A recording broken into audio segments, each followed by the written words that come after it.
La Iglesia Bautista del Calvario, he servido como pastor en la iglesia desde el 2012, después de mi seminario, y después de 10 años de ministerio en medio de ellos, oramos al Señor y el Señor nos envió, fuimos enviados por la iglesia para plantar una nueva iglesia al poniente de la ciudad.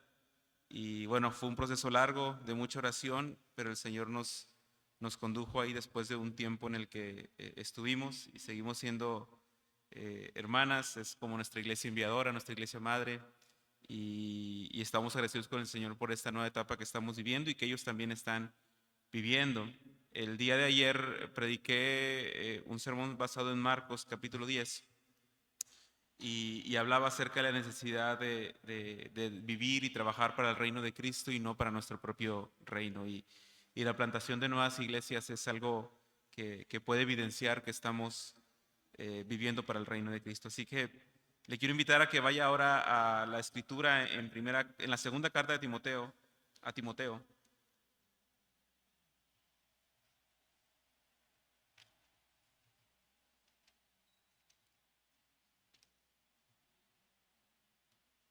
Y vamos a estar en el capítulo 4.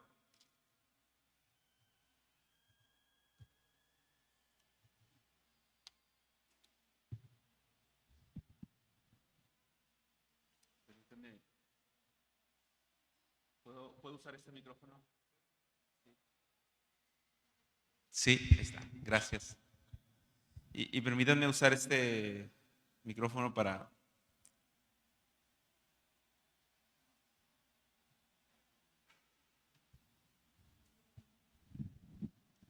Gracias. Dice la palabra de Dios, en presencia de Dios y de Cristo Jesús, que ha de juzgar a los vivos y a los muertos por su manifestación y por su reino, te encargo solemnemente, predica la palabra. Insiste a tiempo y fuera de tiempo. Amonesta, reprende, exhorta con mucha paciencia e instrucción.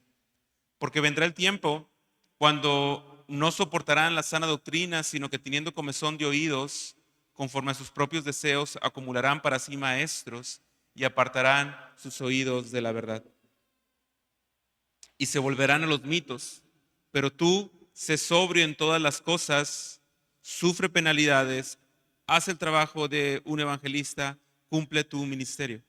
Porque yo ya estoy para ser derramado como una ofrenda de libación, y el tiempo de mi partida ha llegado. He peleado la buena batalla, he terminado la carrera, he guardado la fe.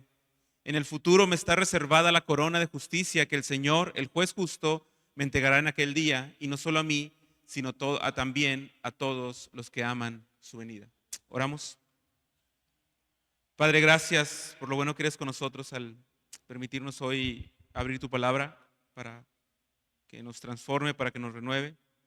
Y yo quiero rogar, Señor, una bendición muy especial para la vida de mis hermanos que hoy escuchan tu palabra, para mí que la estoy compartiendo.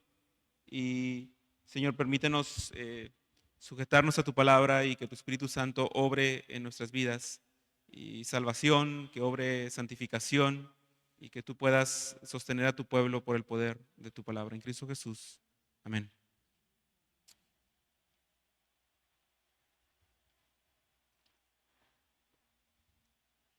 Además de la palabra que leemos con los niños en casa, a mis hijos les gusta que les lean mucho un libro que se llama El progreso del peregrino.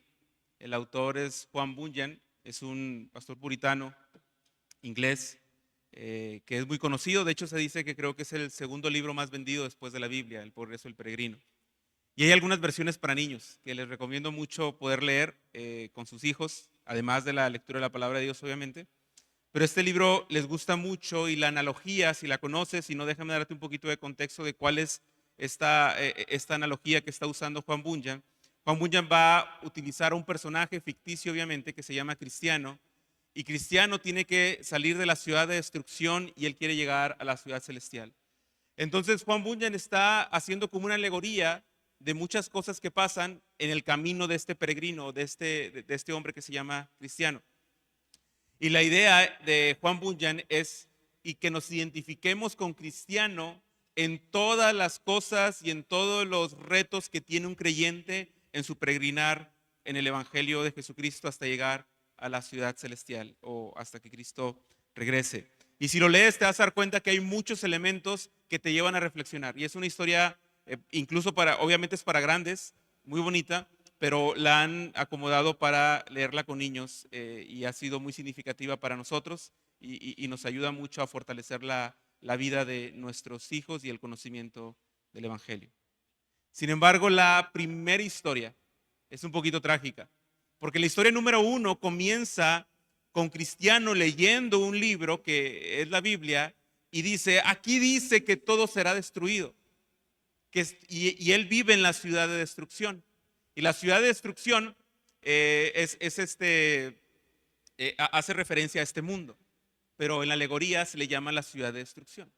Entonces Cristiano comienza a decirles a todos que tienen que salir de esa ciudad porque va a ser destruida y mejor tienen que ir todos hacia la ciudad celestial donde está el rey que los ama y que los va a cuidar hasta el fin. Cuando yo he estado leyendo esta alegoría con mis hijos, a ellos les surgen muchas preguntas. No me detengo mucho hasta que ellos preguntan.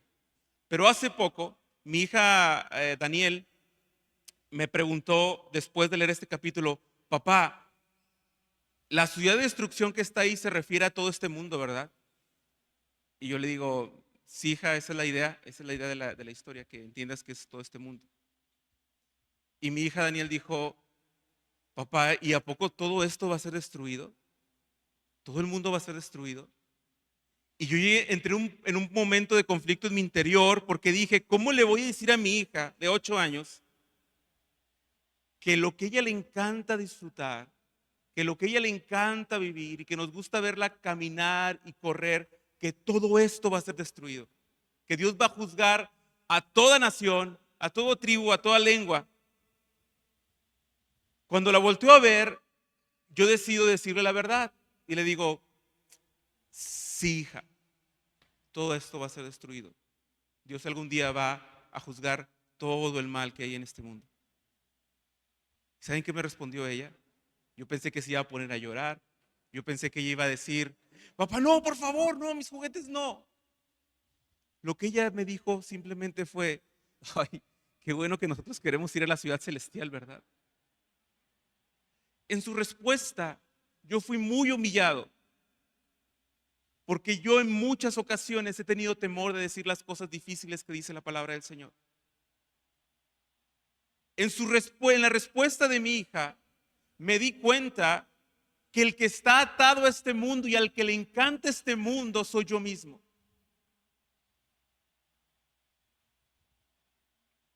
Pero mi hija escucha mis palabras, mi hija escucha lo que en la iglesia enseñan. Y cuando ella respondió y me dijo, qué bueno que nosotros queremos ir a la ciudad celestial, yo dije, no esperaba esa respuesta. Pero hermanos, Pablo le está escribiendo a Timoteo, que es un pastor. Y es un pastor joven, lo sabemos, pero no es un pastor joven de 20 años. Es un pastor joven de unos 40, ¿ok? Porque la juventud empieza a los 40. Amén. Y Pablo está a punto de ser derramado en sangre, está prisionero y está a punto de ser martirizado y para morir. Y esta segunda carta de Timoteo es la última que tenemos de Pablo, son las últimas palabras de Pablo, es lo último que le dice a Timoteo, ese joven pastor. Y Pablo en esta carta se va a encargar de que Timoteo entienda la importancia de predicar el evangelio con fidelidad a pesar del sufrimiento. Pero en esta sección final, cuando se está despidiendo Pablo, Pablo le va a decir a Timoteo, predica el evangelio porque su reino será manifestado, porque hay un juicio final. Y esa es la idea que quiero que quede en tu mente hoy. La razón por la que domingo a domingo desde este púlpito se procura predicar la palabra con fidelidad, no es para hacer la iglesia más exitosa, no es para hacer la iglesia más grande. La razón por la que predicamos el evangelio domingo a domingo es porque hay un juicio que viene. La razón por la que la Biblia dice que los pastores van a ser, deben de sujetarse a sus pastores porque ellos velan por sus almas como quienes van a dar cuenta. Sabes, al final del tiempo, Si tuviste un buen pastor, fue un buen pastor que te preparó para encontrarte ante el tribunal de Cristo con el Evangelio de Jesucristo. Fue alguien que te predicó el Evangelio, que te predicó acerca de la gracia del Señor, que te advirtió de la obediencia a la palabra, y tú vas a poder presentarte ante aquel momento, ante el tribunal de Cristo, con confianza, porque sabemos que el verdadero amor de Cristo echó fuera el temor. Ya no tenemos temor del castigo porque hemos creído en el Evangelio de Jesucristo. Pero hermanos, lo que se hace domingo a domingo aquí tiene un fin, y es preparar al pueblo de Dios para la manifestación del reino de Cristo final y total hasta que cuando Él regrese. Por eso el texto comienza diciéndole Pablo a Timoteo: en la presencia de Dios y de Cristo Jesús, que ha de juzgar a los vivos y a los muertos. Escucha esto, Timoteo, estás hablando delante de Dios, estás hablando en presencia de Dios. Y hay una cosa que debes de saber, que tu pastor es un reto para él domingo a domingo. Domingo a domingo, tu pastor va a lidiar con quedar bien con ustedes o quedar bien con Dios. Quedar bien con la palabra de Dios o no ofenderles a ustedes con la palabra de Dios. Pero lo que va a salvar sus vidas, lo que va a sostener sus vidas hasta el fin, es que la palabra de Dios sea fielmente predicada, domingo a domingo. Entonces, cuando su pastor se pare aquí, una buena oración sería: Señor, ayuda a que el pastor predique fielmente tu palabra, no importando sus temores, no importando lo que haya en su mente ahorita. Permítele predicar fielmente su palabra.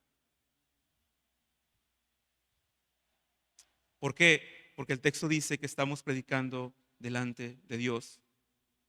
Y estas son dos preguntas que son bien importantes que te hagas en esta sección para predicar, para entender por qué el Evangelio debe ser predicado fielmente por la manifestación del reino de Cristo. Y la primera es: ¿por qué razón predicamos? ¿Por qué razón venimos ustedes a escuchar domingo a domingo la palabra? ¿Por qué estamos aquí? Y la respuesta sigue siendo la misma: por la manifestación del reino de Cristo. Porque un día todos nosotros seremos juzgados. Porque un día nos estamos preparando para encontrarnos con ese momento glorioso en el que Cristo regresa por su iglesia, por su manifestación y por su reino. Porque Él va a juzgar a vivos y a muertos. No importa que algunos de aquí partamos antes de que Cristo venga, aunque mueras antes de que Cristo venga, vas a ser juzgado. Y domingo a domingo estamos aquí haciendo una labor intensa en predicar el Evangelio, en enseñar el Evangelio a nuestros hijos, también hacerlo en casa, para ese punto en la historia donde un día Cristo va a regresar y va a poner todas las cosas en orden y va a regresar por su iglesia, pero todos vamos a compadecer ante el tribunal de Cristo.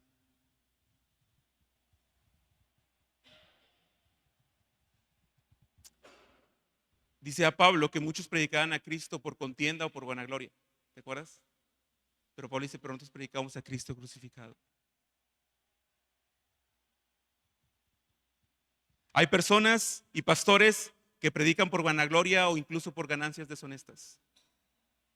Hay una frase que dice que hay hombres que predican para poder comer. Y hay hombres que comen para poder predicar.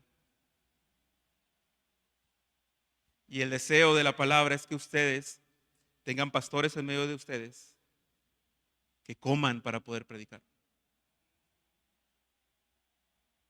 Decía Pablo: ay de mí si no predico el Evangelio. Y aquí voy a estar haciendo aplicaciones tanto a ustedes como iglesia, pero también aplicaciones para David como su pastor. Entonces, David, sé que me ha escuchado decir muchas veces esto, pero recuerda, estás predicando delante de Dios,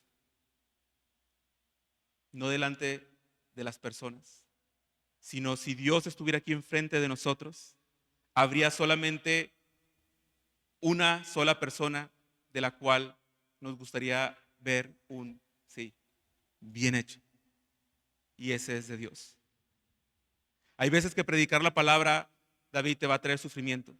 Hay veces que alguien, al escuchar la verdad del Evangelio, va a irse de la iglesia. Va a haber gente que tal vez te va a amenazar con no ofrendar más a la iglesia.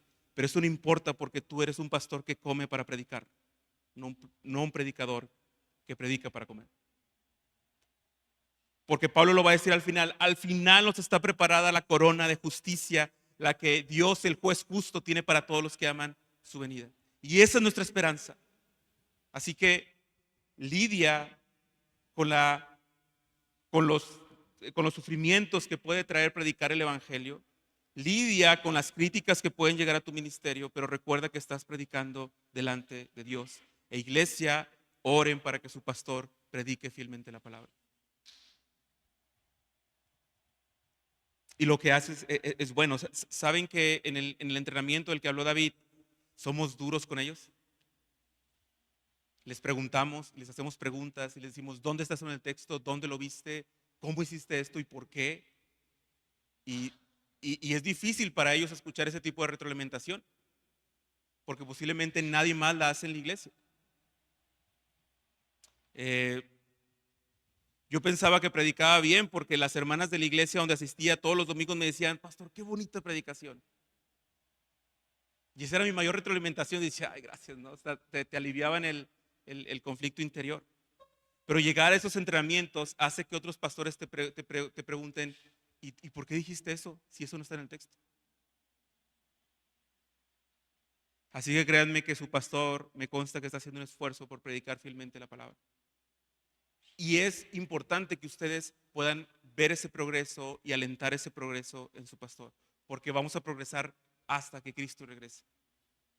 Nunca nos vamos a cansar de progresar en la verdad de la palabra. Pero número 2, ¿cuándo hay que predicar? ¿Cuándo se tiene que escuchar el evangelio? ¿Cuándo el pastor, cuándo la iglesia debe seguir proclamando el evangelio? Y mi papá es pastor en una iglesia como a 1 hora de Monterrey. Y toda su vida ha sido pastor ahí. Es un ejido, es una zona rural. Y yo recuerdo que en una ocasión mi papá, llegamos a la iglesia y no había nadie. Llegamos al edificio de la iglesia, no había absolutamente nadie. Tiempo después, cuando ya crecí, le pregunté a mi papá sobre esa situación, porque él la recuerda. Le da pena que la cuente, pero se las voy a contar.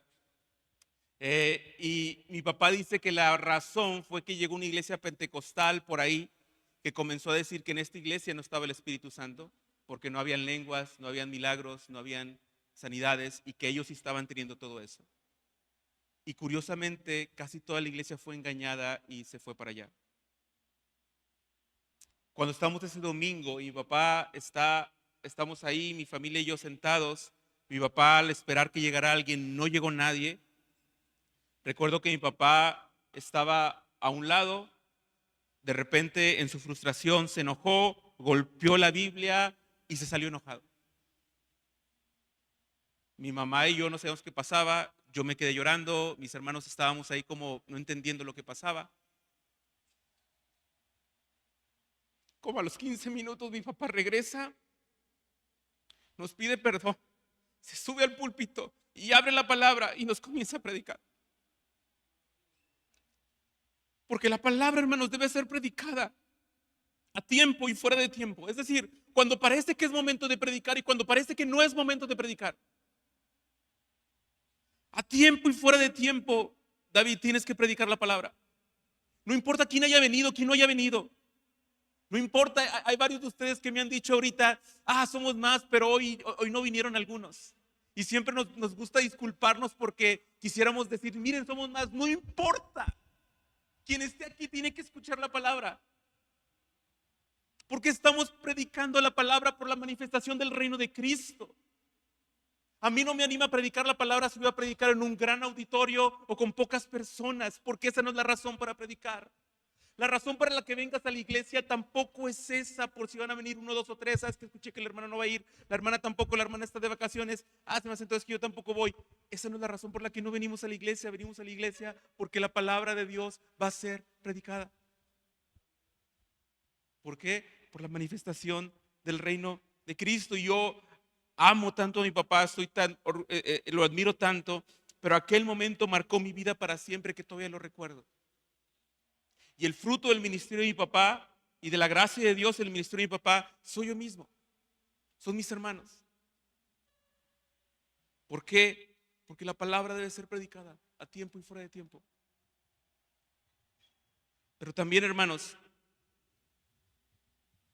dijimos, ¿por qué razón predicamos? Y dijimos, por la manifestación del reino de Cristo. Después dijimos, ¿cuándo tienes que predicar? El texto dice a tiempo y fuera de tiempo. Pero hay dos razones más por las cuales la palabra debe ser predicada en la iglesia. Y la primera es en el versículo 3. ¿Pueden ver ahí el versículo 3? Dice, porque vendrá tiempo cuando no soportarán la sana doctrina, sino que teniendo comezón de oídos, conforme a sus propios deseos, acumularán para sí maestros y apartarán sus oídos de la verdad y se volverán a los mitos. Y esto es interesante porque Pablo hace casi 2000 años nos estaba anticipando que esto iba a pasar. Y hoy en día hay muchos lugares y hay muchas iglesias que se ha cambiado la predicación de la palabra por un espectáculo. Muchas personas están diciendo que el éxito de una iglesia o el crecimiento de una iglesia está fuertemente ligada al show que hacen o la producción audiovisual que tiene una iglesia. Algunos están dejando de predicar la palabra y más bien están predicando superación personal desde el púlpito.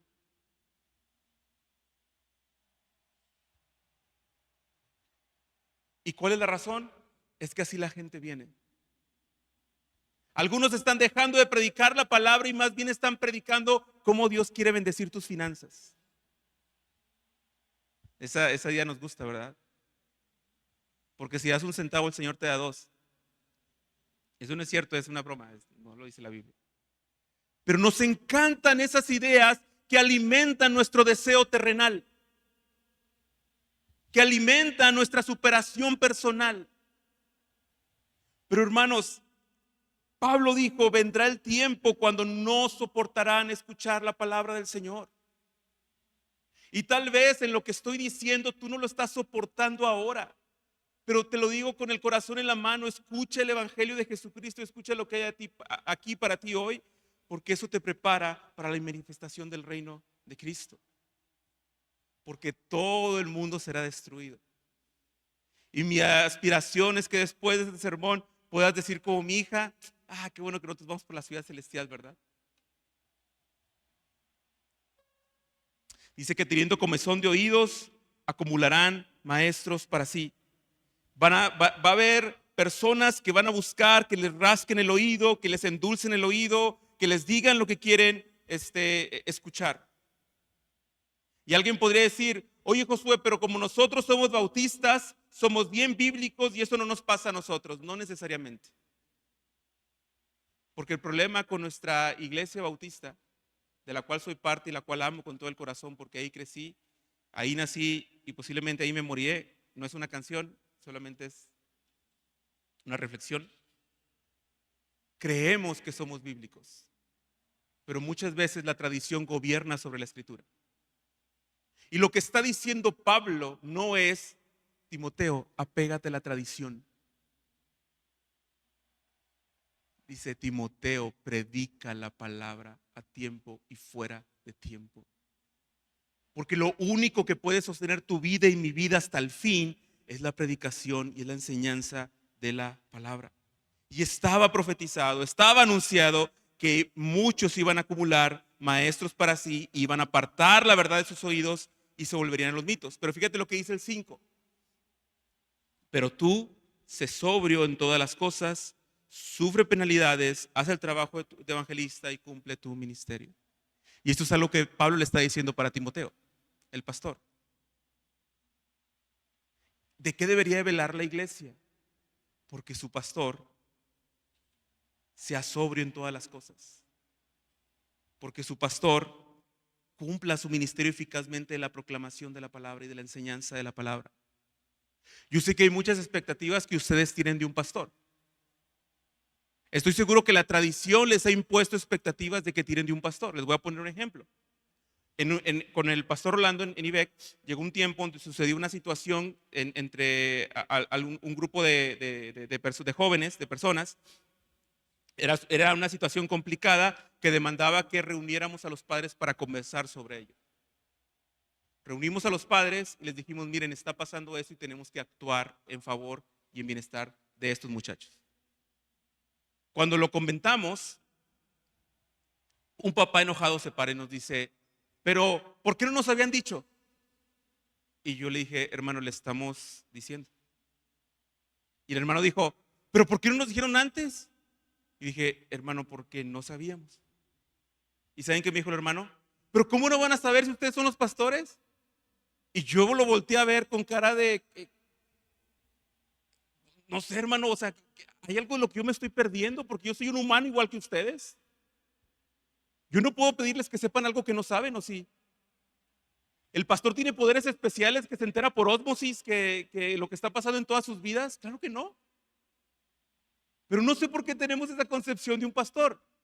Posiblemente porque nos ha tocado pastores que son bien chismosos y que andan investigando a todos, ¿verdad? Pero hermanos, David no sabe lo que no sabe. Si usted está en el hospital y no le avisó a nadie, a menos que Dios baje un ángel y le diga a David, David, la hermana está en el hospital y no te ha dicho, le aseguro que él no se va a enterar. ¿No dice Santiago, está alguno entre ustedes debilitado? Que dice, llame a los ancianos, llame a los pastores. No dice, tranquilo, que los pastores tienen poderes especiales y ellos se van a enterar de que tú estás con necesidad. No. Si tú estás pasando por una necesidad, acércate al pastor y dile que estás pasando por necesidad y que ocupas acompañamiento. Porque después alguien dice, me sentía mal en aquel tiempo y nadie me dijo, nadie me visitó y nadie me dijo nada. ¿Y tú le avisaste a alguien? No, pero pues es que deberían acercarse, pero no, no se puede eso. Es absurdo.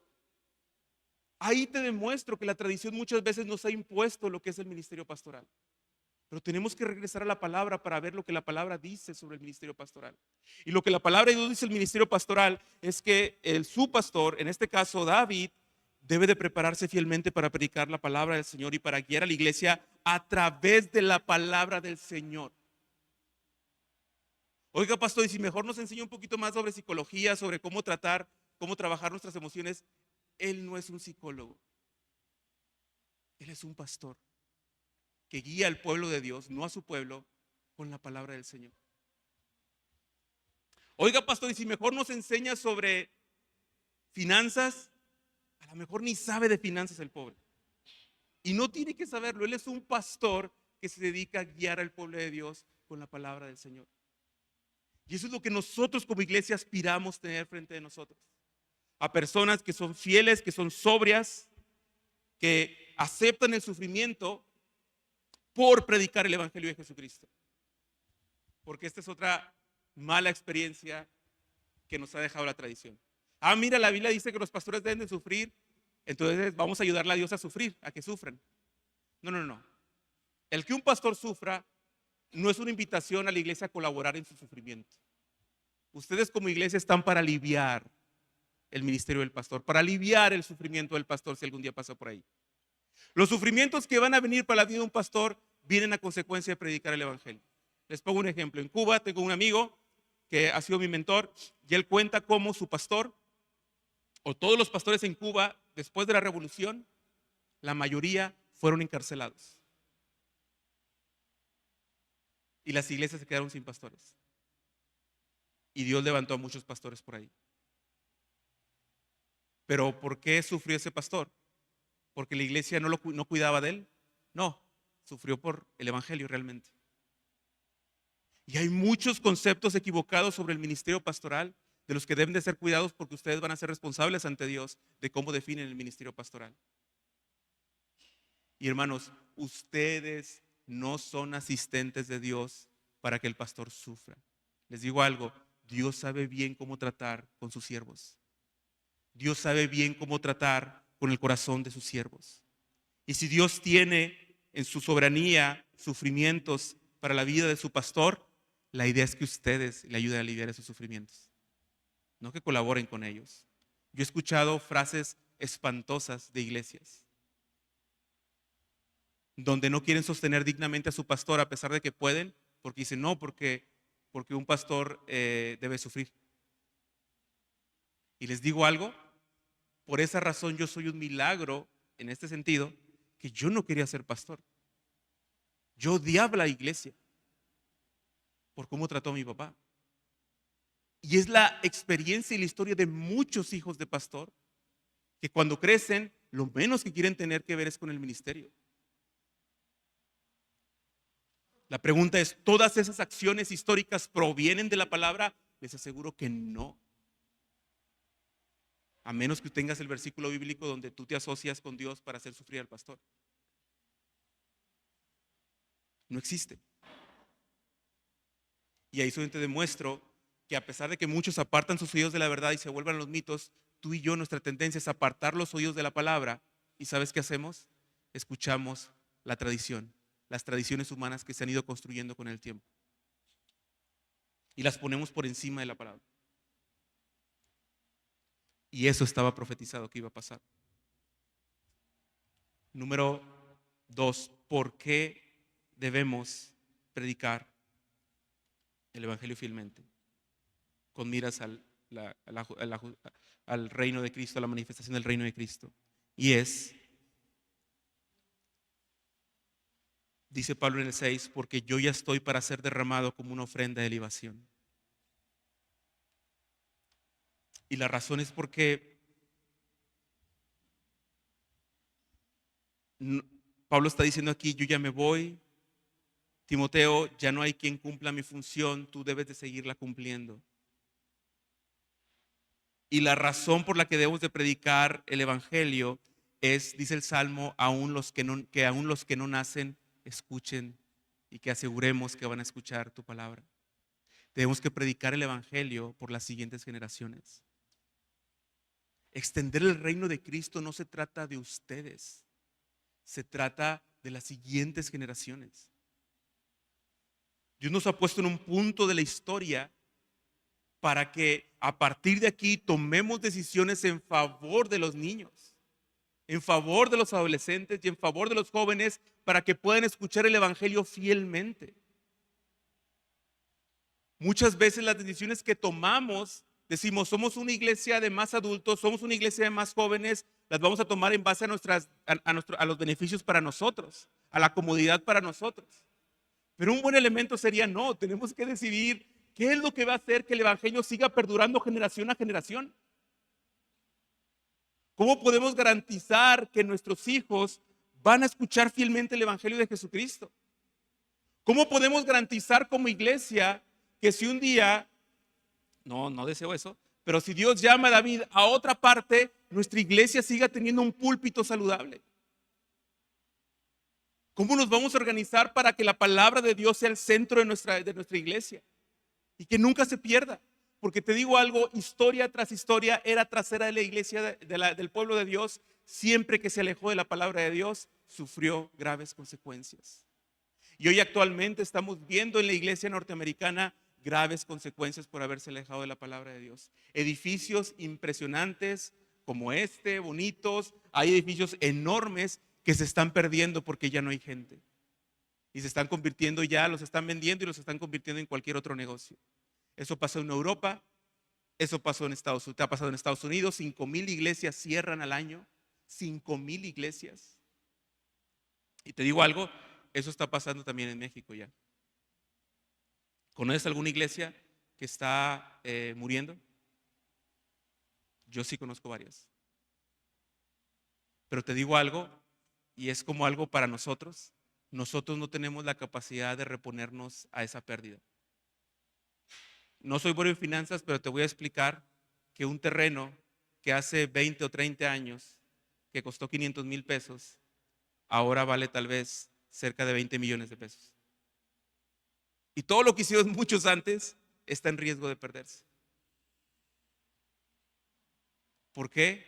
Porque la palabra de Dios fue descuidada. Porque no pensamos en el futuro. Pablo le está diciendo a Timoteo aquí, yo ya estoy para ser derramado como ofrenda de libación y el tiempo de mi partida ha llegado.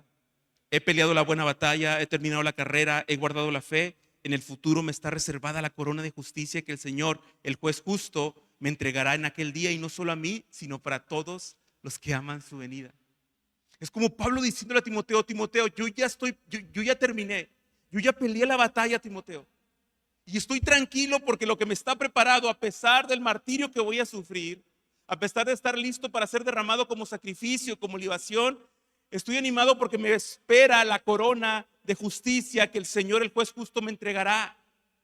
Dice, pero no solo me la va a dar a mí, sino a quienes, a todos los que aman su venida.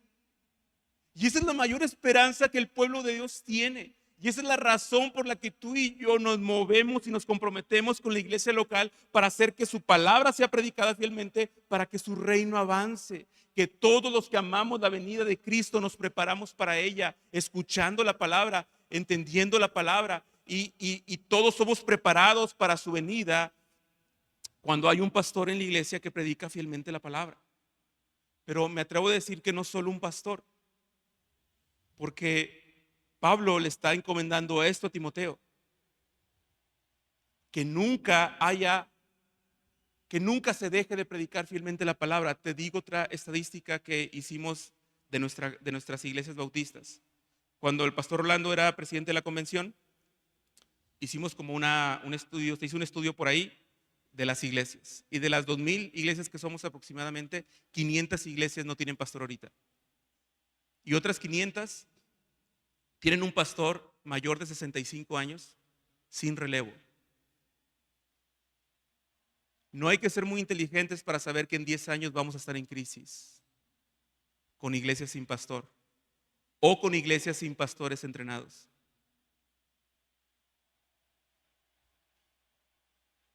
Es importante que esta iglesia garantice que siempre va a haber siervos entrenados para seguir predicando el evangelio de Jesucristo. Y no dependan solo de una persona. Por eso en el entrenamiento que damos en predicación estimulamos tanto a los estudiantes a que entrenen a otros, y lo hacemos basados en 1 Timoteo capítulo 2, y estamos en la misma carta. Acompáñame un poquito más atrás y dice: tú pues, hijo mío, fortalécete en la gracia que hay en Cristo Jesús, y lo que has oído de mí en la presencia de muchos testigos, esto encarga a quienes, a hombres fieles que sean idóneos para enseñar a otros. Algo que yo hablo con los hombres de nuestra iglesia es: miren, no todos ustedes van a ser pastores, pero todos ustedes están llamados a pastorear a su iglesia, digo a su familia. No todos ustedes son pastores como yo, a menos que tengan una vocación y que la iglesia la reconozca, pero todos ustedes deben ser entrenados para ser pastores de sus familias, porque la Biblia habla de que debemos de gobernar nuestras casas. La Biblia habla de que tenemos que amar a nuestras esposas y cuidar la vida espiritual de nuestras esposas. Hermanos, hombres, eso es algo que Dios les ha delegado a ustedes. Cuando Eva pecó, ¿se acuerdan en el Edén? ¿A quién fue Dios a pedirle cuentas? A Adán. Adán, comieron del fruto, ¿y qué dijo Adán? La mujer que tú me diste. Y la mujer dijo, la serpiente. Pero ¿a quién le dio la instrucción Dios? A Adán. Cuando Pablo en 1 Timoteo capítulo 2 dice que él no permite que la mujer ejerza autoridad sobre el varón, no es un aspecto cultural, sino es un orden de Dios. Dice, porque el hombre fue creado primero y a él le dio la palabra para que cuidara a su esposa, y Adán no lo hizo. Hermanos varones, me dirijo a ustedes.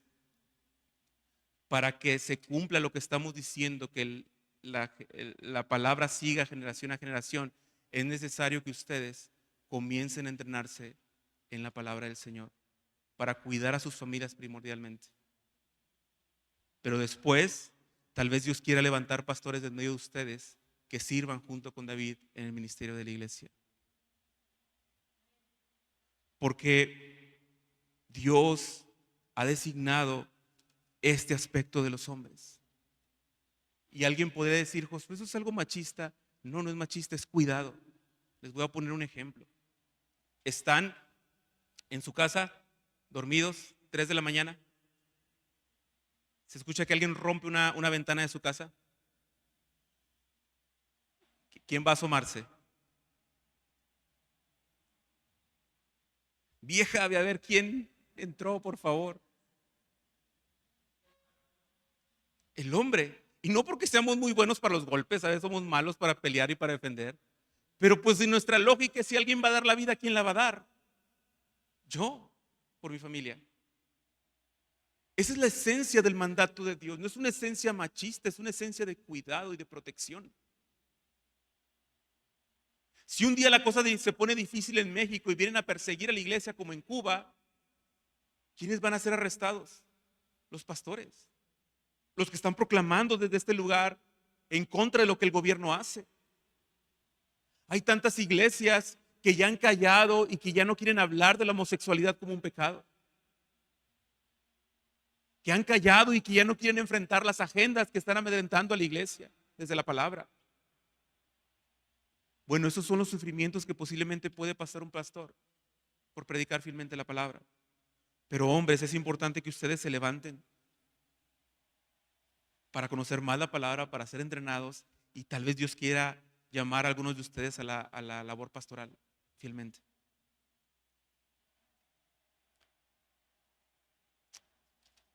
Porque, hermanos, la razón por la que predicamos es por la manifestación del reino de Cristo. Dice Apocalipsis 2 del 9 al 11 en el mensaje a una de las iglesias. Dice: yo conozco tu tribulación y tu pobreza, pero tú eres rico. Y la blasfemia de los que dicen ser judíos y no lo son, sino sinagoga de Satanás. No temas lo que estás por sufrir. Yo te digo que el diablo echará a algunos de ustedes en la cárcel para que sean probados y tendrán tribulación por 10 días. Sé fiel hasta la muerte y yo te daré la corona de la vida. El que tiene oído, que oiga lo que el Espíritu dice a las iglesias. El vencedor no sufrirá daño de la muerte segunda. Y esto es maravilloso porque es la palabra recordándonos que por ser fieles a la Escritura, que por ser fieles a la palabra, pueden llegar sufrimientos.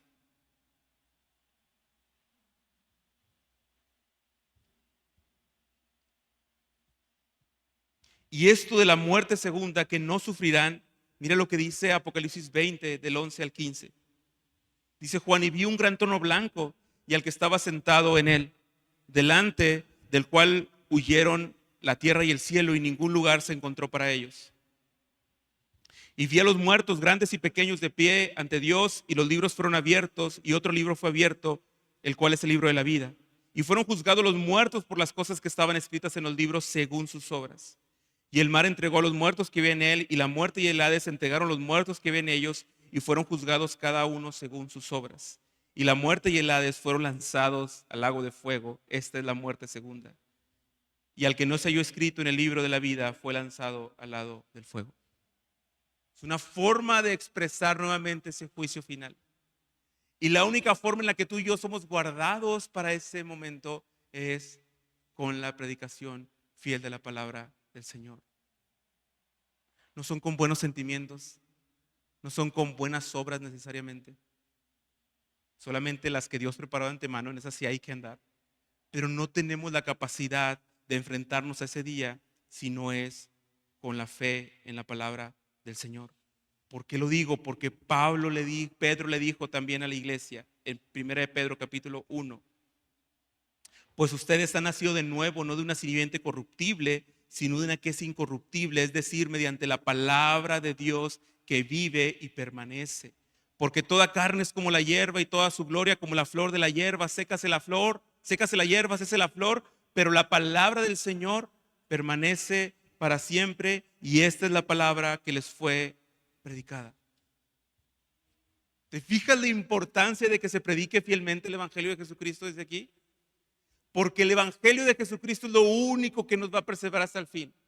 La palabra de Cristo es la única que permanece para siempre. Todo lo demás se seca y se marchita. Todo. Tu casa, tu carro, tu ropa, todos los bienes que posees, se seca y se marchita. Y hay que aprender a disfrutarlos en la gracia del Señor. Hay que aprender a ser agradecido con lo que tenemos, en contentamiento. Pero hay que valorar por encima de todas esas cosas la palabra predicada de Dios.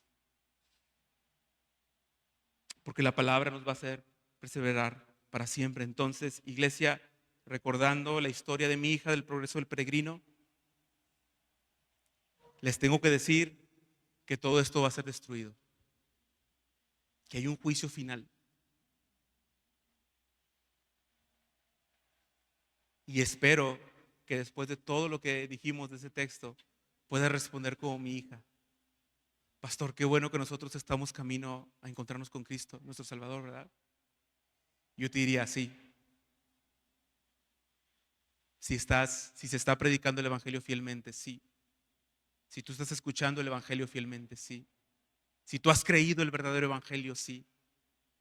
Nos estamos yendo hacia la ciudad celestial. Y eso nos da esperanza ante cualquier cosa. Y hermanos, no es que sean malas las cosas materiales que Dios nos da, sino que no son suficientes para producir lo que produce el Evangelio de Jesucristo en nosotros. No son suficientes cuando viene la enfermedad, los recursos económicos. Ayudan, ayudan, pero no son suficientes. No son suficientes cuando viene la muerte cerca de nosotros en algún ser querido, un familiar. No son suficientes cuando hay un diagnóstico médico. No es suficiente ningún pensamiento ni ninguna filosofía para responder a las preguntas más difíciles de la vida. Lo único que es suficiente es el Evangelio de Jesucristo, que nos sostiene hasta el fin y que nos da vida incluso después de la muerte, porque el que cree en Él, aunque esté muerto, vivirá, porque Él es la resurrección y la vida. Lo más valioso que tiene tu iglesia es que el Evangelio se predique con fidelidad. Vela por eso. Ora por tu pastor, que esté predicando fielmente, que si está lidiando con pensamientos, que predique fielmente. Y termino solamente, ustedes piensan que los pastores no tenemos miedo de pararnos al frente, la tenemos. Posiblemente ustedes piensan que nosotros no queremos nunca quedar bien con ustedes, pero hay veces que nos gana más quedar bien con ustedes que predicar fielmente el Evangelio. Somos humanos como ustedes. Un pastor de Monterrey, que ya partió con el Señor, pero él me contó una historia maravillosa y, sé que, y es conocida. Y él dijo que en una iglesia de Monterrey, lo bueno es que estuvo en muchas, entonces no pueden saber en cuál es. Pero en una iglesia de Monterrey, después de predicar un sermón sobre un pecado que la palabra de Dios hablaba, él fue confrontado por un grupo de personas y le dijeron, no queremos que vuelva a hablar sobre ese pasaje y sobre ese pecado en la iglesia. Si usted lo vuelve a hacer, lo vamos a correr. Y él dijo, ok, está bien, tranquilos. Y lo que él dijo fue que el siguiente domingo se preparó para predicar el mismo texto. Y se preparó al frente y predicó el mismo texto. Y la iglesia lo corrió. Eso es lo que deberías de estar dispuesto a hacer, David, por predicar fielmente el Evangelio. Nunca renuncies a esa corona de vida que Dios tiene preparado para los que predican fielmente el Evangelio. Nunca renuncies para lo que Dios tiene preparados para los que lo aman. No lo cambies nunca, ni por el halago de la iglesia, ni por el aplauso de la iglesia. No lo cambies nunca, ni por una relación con algún hermano de la iglesia que te complazca. No cambies la corona de justicia por nada. Pero iglesia, ustedes también van a ser juzgados. Y si ustedes no están entendiendo la iglesia desde la perspectiva bíblica, van a venir tiempos difíciles. Si la palabra del Señor no está siendo escuchada y creída con fidelidad, Dios va a juzgar a las naciones por su palabra. La idea que hay en Apocalipsis es que, que Cristo regresa y viene con una espada que sale ¿de dónde? De su boca. Y esta palabra, esta espada hace referencia a la palabra del Evangelio. Por esta palabra vamos a ser juzgados.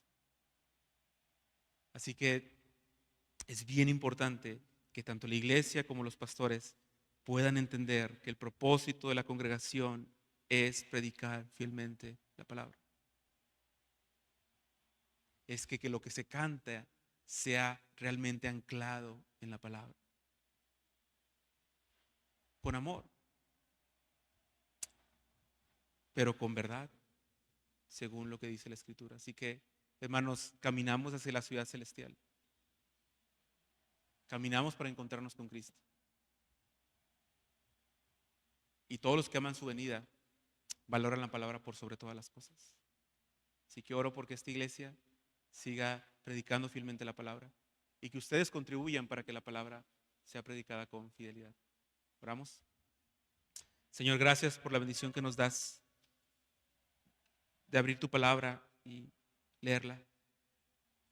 Gracias porque hoy somos sostenidos por ella, y gracias porque hoy somos confrontados por ella, y gracias porque hoy somos retados, Señor, para ser obedientes a tu palabra. Sosténnos en tu gracia, Señor, y sosténnos en tu misericordia, y guía nuestras vidas, nuestros afectos, nuestras decisiones a vivir para la proclamación de tu reino. Sostén a la Iglesia Bautista Palabra de Vida, y sostén la vida del pastor David, y sostén la vida de todos los hermanos que están aquí trabajando juntos para el extendimiento de tu reino. En tu nombre oramos y te bendecimos. Amén. Gracias por habernos acompañado. Esperamos que esta transmisión haya sido de gran bendición para tu vida y que Dios haya hablado a tu corazón. Te invitamos a ser parte de nuestra Iglesia Cristiana Palabra de Vida. Aquí encontrarás una familia en Cristo, dispuesta a caminar contigo en tu fe, y un lugar donde juntos crecemos en la palabra de Dios. Te esperamos en nuestra iglesia, ubicada en calle Diligencia sin número, en Lomas de Cocoyoc, Morelos. Cualquier duda, puedes contactarnos enviando un mensaje por WhatsApp al número 735-169-2383. Nos encantará conocerte personalmente. Te esperamos con los brazos abiertos. Que el amor y la paz de Dios te acompañen siempre.